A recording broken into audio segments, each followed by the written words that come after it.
जो भगवान बुद्ध ने एक नियम बनाया कि प्रवृत्ति देने का क्या समय है और उपसंपदा का क्या समय होना चाहिए। उनकी होती है प्रवृत्ति, और जब वो दीक्षित होकर अपने उपाध्याय से, अपने गुरु से पूरी तरह से धम्म के बारे में जान लेते हैं, तो तब उसकी उपसंपदा होती है। तो ये उपसंपदा होने का जो समय और काल जो है वो 20 वर्ष का है। उपसंपदा के लिए कम से कम 20 वर्ष की आयु होनी आवश्यक है, ऐसा तथागत बुद्ध ने प्रावधान किया।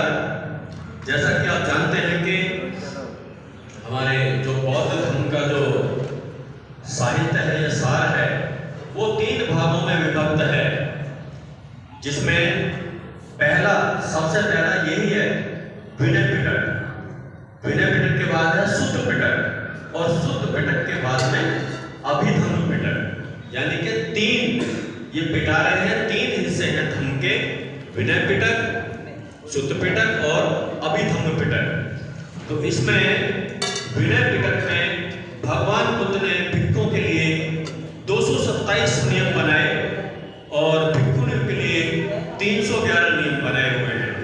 तो वो ऐसा नहीं है कि एक ही दिन में बना दिए या 2 साल में ही बना दिए। लगातार 45 वर्ष तक तथागत बुद्ध ने घूम घूम के ज्ञान बांटते हुए चारिका की। तो उस 45 वर्ष के अंदर ही ये जो नियम थे, नियम तो ये 227 हैं, लेकिन उनके अंदर भी उपनियम बहुत सारे हैं। ऐसे हिसाब लगाएंगे तो हजारों, कई हजार नियम बन जाएंगे, लेकिन मुख्य रूप से 227 नियम हैं जो भिक्षुओं के ऊपर लागू होते हैं। तो एक बार ये नियम कब और क्यों बनाया? आपने एक नाम सुना होगा उपाली का। तो उपाली जो नाइट थे, ये तो वहाँ के अपने कपिलवस्तु के रहने वाले थे, और जो शाक्य जो राजकुमार थे उनके साथ में ही उन्होंने प्रवृत्ति ली थी। लेकिन ये दूसरा उपाली है जो मगध में, राजगृह में रहता था, वो बच्चा था। उस वक्त उसकी जो उम्र है वो लगभग 12-13 साल की रही होगी, मैं समझता हूँ, जिस तरह से उनका व्यवहार बताया गया है। तो उसके जो माता पिता थे वो कहने लगे कि हम बूढ़े हो गए हैं, हम मर जाएंगे, इसका लालन पालन कैसे होगा, ये अपनी जीविका कैसे चलाएगा। तो वो आपस में बात कर रहे थे।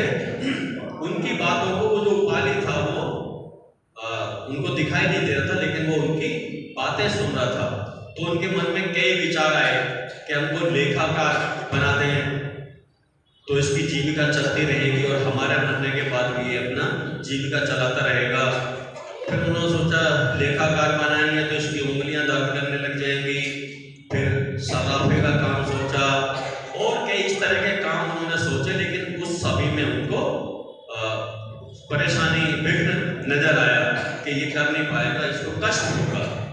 तो उन्होंने कहा कि क्यों ना तथागत गौतम का जो धर्म है उसके अंदर यदि ये शामिल हो जाए, ये परिवर्तित हो जाए, तो इसको अच्छा अच्छा खाना, भोजन मिलेगा और धर्म भी सीखेगा।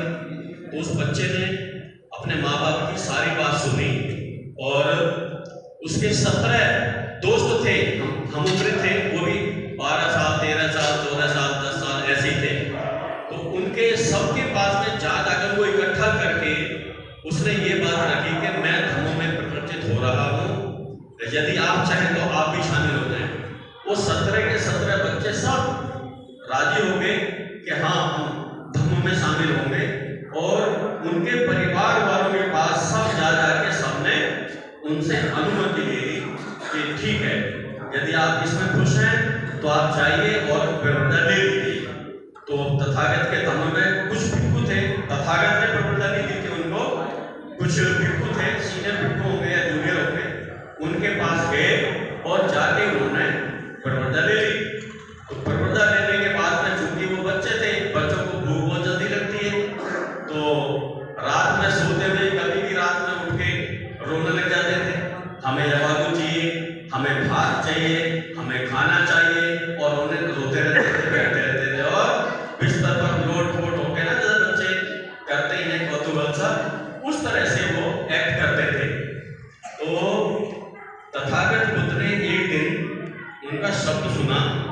स्वर है बच्चों का स्वर।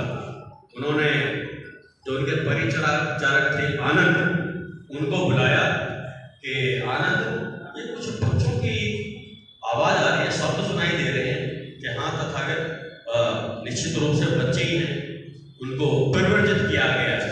कहते हैं किसने किया है? तो नाम दिया होगा कि फलां भिक्षु ने किया। तो सुबह, हालांकि वो जो भिक्षु जो उनके उपाध्याय थे जिन्होंने प्रवृत्ता दी थी, उनको बच्चों को सांत्वना देते थे कि हाँ सुबह उठेंगे, जाएंगे, भात मिलेगा तो भात खाएंगे, यवागु मिलेगी तो यवागु खाएंगे, खाना मिलेगा तो खाना खाएंगे। इस तरह से सांत्वना देते थे। लेकिन वो भूख कहाँ चुप होने देती है? भूख सबसे बड़ा रोग है, तथागत बुद्ध ने कहा है।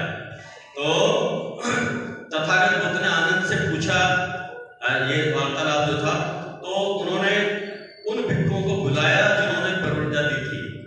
तो प्रवृत्ता दी थी, उनको बुलाया, बुला के पूछा कि क्या आपने इनको प्रवर्जित किया है? कि हाँ भगवान, हमने प्रवर्जित किया है कि ये छोटे छोटे बच्चे हैं, असहनीय, इनको पीड़ा होती है। और दूसरी बात ये है कि एक परिपक्व जो उपसप्ताह भी दे दी, उनको प्रवर्जा भी दे दी और उपसप्तक भी कर दिया। तो तब तथागत बुद्ध ने कहा कि 20 वर्ष का जो बच्चा है या व्यक्ति है, आदमी है, वो उम्र के लिहाज से परिपक्व हो जाता है और जितने भी हवा है, धूल है, पानी है, आंधी है, तूफान है, ठंड है, सर्दी, गर्मी, और ये जो सरीसृप होते हैं, सांप, बिच्छू या इस तरह के मच्छर, मक्खी के काटने से ज्यादा विचलित नहीं होते हैं। इसलिए कभी भी 20 वर्ष से कम के व्यक्ति को उपसंपदा नहीं देनी है। तो और श्रवण के लिए उन्होंने 15 वर्ष की आयु का प्रावधान किया था कि जो श्रावणेर की दीक्षा लेंगे, प्रवर्जित होंगे, उनके लिए भी जो आयु है कम से कम 15 वर्ष की होनी चाहिए। तो एक वाक्य ये है कि एक परिवार था, महामारी आई, उसमें सब मर गए परिवार के सदस्य। एक छोटा बच्चा 7-8 साल का होगा, 10 साल का होगा, 7-8 साल का, और एक उसका पिता, वो दोनों बाप बेटे बच गए और बाकी सब मर गए अकाल ही। तो वो भिक्षा मांगने के लिए जब नगर में जाते थे, तो जब बच्चे को भिक्षा नहीं मिलती थी, बड़े को मिलती थी, वो आके कहता, आहा ता तुम्हें क्या मिला है? अच्छा मुझे भी दो, मुझे भी दो। ऐसे मतलब तो बच्चे करते हैं जिद, और इस तरह से घूमते हुए तो लोग, परिवार वाले जो लोग थे, जो गृहस्थ लोग थे, उनको धिक्कारते थे दोनों को कि ये क्या है, तथागत बुद्ध का इस तरह, ये किस तरह के भिक्षु हैं, ऐसे इनका आचरण है। तो बल्कि कोई तो ये भी कहता था कि ये किसी भिक्षुनी का बच्चा है, जबकि वो सच नहीं था। तो तथागत बुद्ध के सामने ये बात आई कि आनंद को बुलाया कि भाई ये क्या है? तो तब उन्होंने कहा कि हाँ भगवान, इस तरह से इनके यहाँ महामारी आई थी और उस महामारी के अंदर ये दोनों ही बचे, बाकी सब खत्म हो गए। और एक इसी तरह का एक दूसरा परिवार था जिसके अंदर सिर्फ 2 बच्चे जिनकी उम्र 15 साल से कुछ कम थी। तो उनके ऊपर भी दया करके उन्होंने, जो आनंद थे, उन्होंने धर्म में परिवर्तित करने की इजाजत तथागत बुद्ध से ली। तो उन्होंने एक मापदंड फिर ये बनाया कि जो बच्चा कौवा को उड़ा सकता है, फसल से या कहीं से भी कौवा को उड़ा सकता है, क्यों? कौवा जो होता है ना, बड़ा ढीठ होता है। आपने देखा छोटे छोटे बच्चे गाँव में, हमने देखे जो हाथ पे रोटी रख के खा रहे हैं, कौवा आता था और झपट्टा मारा, रोटी उठाई और ले गया। तो बच्चा इतना बड़ा, इतना समझदार होना चाहिए, इतना परिपक्व होना चाहिए कि वो कुत्ते को या इसको क्या नाम है, जो कौवा होता है, उसको भी धमका दे। तो उस तरह से उसकी वयस्कता इतनी होनी चाहिए कि ये सब कुछ कर ले।